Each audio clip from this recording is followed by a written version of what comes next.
There are quite a few different common measurement methods in marketing measurement. We've talked about MTA, marketing mix modeling, testing. How do they all fit together? So currently in the industry, this term has come out. I think it's really come into common usage in the past year, UMM, or Unified Marketing Measurement. We used to call it ITMA because we kind of got to the same point ourselves, which was integrated testing, measurement, and attribution.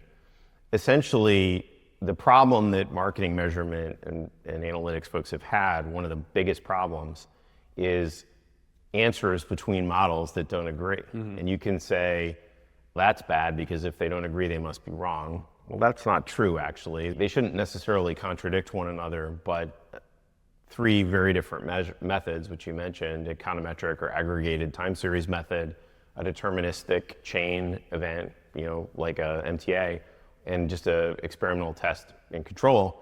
They are very good for different things, and they're very bad for different things. Yep. So the idea with UMM is bringing the three together and making them talk to one another and getting to a consistent answer. The most interesting thing is not the consistency, though. The most interesting thing is I think you're adding information. The problem with tests is they take a long time to run and they're expensive. Mm-hmm. If you design, for example, a geolift test or a causal inference geographic holdout, you might be designing for a few weeks, running for 4 or 5 weeks, reading out for a few weeks, minimum maybe 8 weeks to get results. If I'm holding out marketing, I could be losing some applications or sales or revenue. Econometric models, or MMMs, are really good at looking at the entire breadth of your marketing, from upper funnel to mid funnel to lower funnel paid, all the way to earned media. The problem with that is that they take even longer to run. Mm-hmm. Typically 18 months of data are required, 2 years maybe. Mm-hmm. So if I'm a CMO, I'm saying, you're reading my speedometer from a year ago. Yep. And then finally you have MTA, and MTA is the fast one. That's the speedy of the three, because you have sales and I look back from a specific sale and I can see everything that led up to it.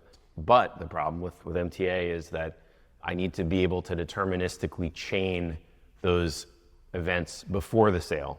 MTA is still really helpful because we can use imputation and probabilistic inference for the rows that we don't know, and we can use all that causal power that we got from testing and econometrics to go into that MTA to get to these real-time estimates. So the unification really is using each of the three tools for what they're good for, but then really getting the speed coming out of that MTA version.